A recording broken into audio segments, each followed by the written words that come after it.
I don't know. Here's all the records I got. This is mainly for the thumbnail. Hey!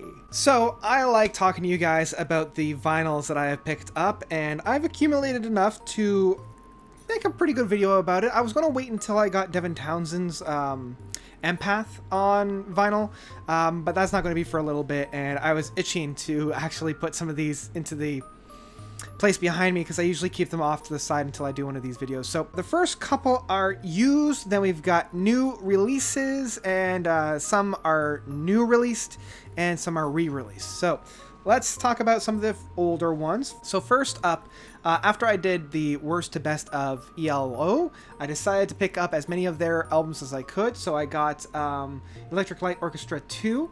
I really enjoy this one. This one was one of my favorites, if you remember when I was talking about it. Really enjoyed this guy. Loved Rollover Beethoven. I mean, they advertised it right on the front there. But yeah, just Where It All Goes is just fantastic. Love this little album. Next, I've got two Deep Purple albums. I love Deep Purple, and when I saw these, I couldn't say no. First one is Deep Purple in Rock. I love, which ones are on here? I think The Mule is on here. No. Speed King I love. Child in Time is so good. And Hard Lovin' Man. Just fantastic. Love this album. I love the little gatefold that we have on here. It's not my favorite of theirs, but one that I particularly love. And, I mean, the best way to listen to Deep Purple is live. So when I found Made in Japan, one of my favorite albums of theirs, at least in a live version, I couldn't say no. What they do with Lazy is just ridiculous. It is beyond ridiculous. Space Truckin' being that it's just insane at the end. And I love Highway Star and Child in Time. Just a fantastic work. If you haven't already listened to this and you're like that 70s rock kind of a fan, definitely listen to that. So those are all the used ones that I picked up. Now we're going into some new ones. And the first one's actually a re-release. I saw that Kate Bush was re-releasing all of her studio albums. And for the first round, it was only in like 2 different box sets. You can either get her first half of the career or the second half of the career.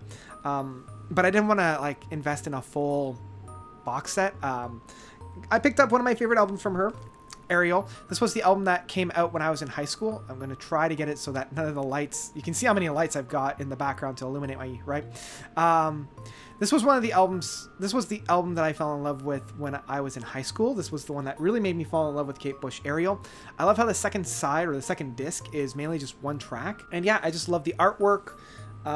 It really brought me back to when I had this on CD, in all honesty, because the CD used to fall in there. So I really enjoyed it. I love how it's Sea of Honey and Sky of Honey, and they both, like both albums, have their distinct feel to it.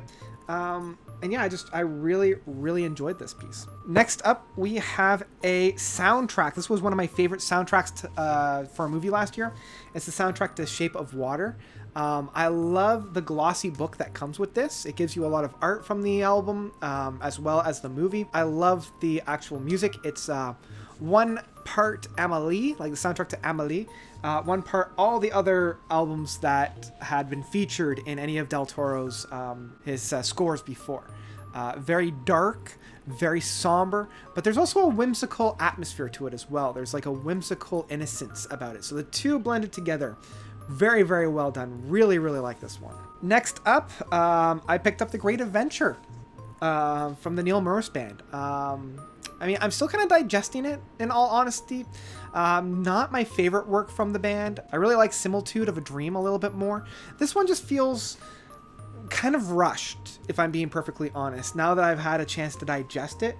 But the art itself is, again, it's kind of rushed. Like, if we open it up, like that, there we go. I don't know, it just feels very akin to Neil Morse's other work, especially some of this artwork here. Like, we've definitely seen this before within his testimony, and even there, if they're going to do a third part, which I hope that they do, I hope that they take a little bit of time and really kind of make its own identity. But still, great work. Ow, I just hit myself. Still a great work. Still enjoy listening to it. It's really, it's a treat, and it's a good way to follow up Similitude of a Dream. All right, so this next one I'm really excited to have on vinyl. Love the artwork, and now that I have it in physical format, I can really take my time and look at it. And that is the Deer Hunter Act 4, Rebirth and Reprise. I love this piece. Not my favorite from the acts. I really like the 5th one a little bit more, and now that I've had some time to really spend with both of these on the turntable, I can definitely say that this one has some of my individual favorite tracks from the Deer Hunter, but as a whole, number 5 is probably my favorite. Like, the 2 tracks that I love are what is it? The King of Swords and If All Goes Well. Those 2 tracks are just, mwah, love it. But I just love that artwork. It's very flowy and very organic. All right, so the last one I want to talk about is in one hand a box set and in one hand one piece, and that is the Automata. I think that's how you pronounce it, Automata. The complete series from Between the Buried and Me. It's not chopped up into parts 1 and 2. I mean, it is, but it's bundled together as one complete work in this kind of a box set. But it came with its own like sleeve. It came with its own signed card from the band with the numbering, because they only did, I think, 500 of these. So I got number 403. There you go. And then we have the albums 1 and... Can I do this? Can I do this? I think I can. Album 2. There we go.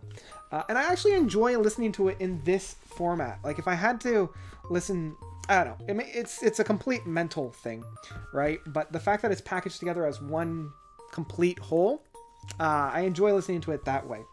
And I mean, I never like when an album is split up into 2 albums when it's... And this happens all the time. I mean... way too often, but it is what it is. So yeah, those are all my grabs for this time. It's not as much as some of the other ones. I've actually put a stop to buying albums for a little bit. What did you guys think? What was your favorite grab? What was your most exciting grab? Let me know some of the albums that you've picked up in the past. Yeah, that's about it. Thank you guys so much for watching. As always, you guys are definitely the best. And until next time, notes out.